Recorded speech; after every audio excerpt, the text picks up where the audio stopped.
एक समय की बात है, एक छोटे से गांव में, जहां प्रकृति की सुंदरता ने अपना रंग बिखेर रखा था। वहां के लोग खुशहाल थे, परंतु एक गरीब लड़के का दिल भरा हुआ था। उसका नाम था रामू। वह गांव का सबसे महीन संगीतकार था।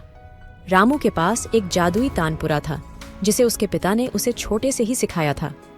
एक दिन रामू की जिंदगी में बदलाव आया। गांव में एक राजा आया।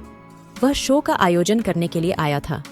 राजा ने कहा, जो कोई भी मेरे राज्य में सबसे अच्छा संगीत बजा सके, उसे मैं एक विशेष बेलन का उपहार दूंगा। रामू ने सुना और सोचा, मैं इस मौके का लायक हूँ। रामू, तुम्हारे संगीत ने हम सबको मोह लिया है। तुम राज्य के सबसे बड़े संगीतकार हो। रामू को राजा ने वही विशेष बेलन दिया। रामू खुश था, पर उसका दिल अभी भी उसी जगह था जहां उसकी माता पिता की यादें थीं। वह उनकी संगीत को अपने दिल में समेटकर वहां से निकल गया। रामू के संगीत ने उनके दिल को छू लिया था। उसकी एक माधुर साज से वहां का माहौल मधुर हो गया था।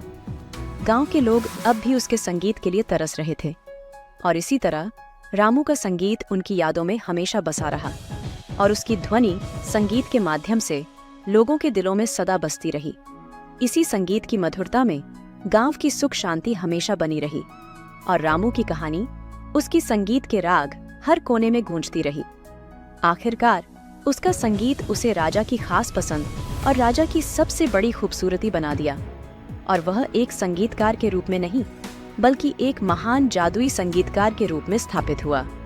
यह कहानी सिद्ध करती है कि किसी भी दिक्कत या अड़चन में संगीत की ध्वनि हमेशा हमें आगे बढ़ने की प्रेरणा देती है, और जब हम अपने दिल से कुछ करते हैं तो उसकी मिठास हमेशा हमारे जीवन को सजाती है।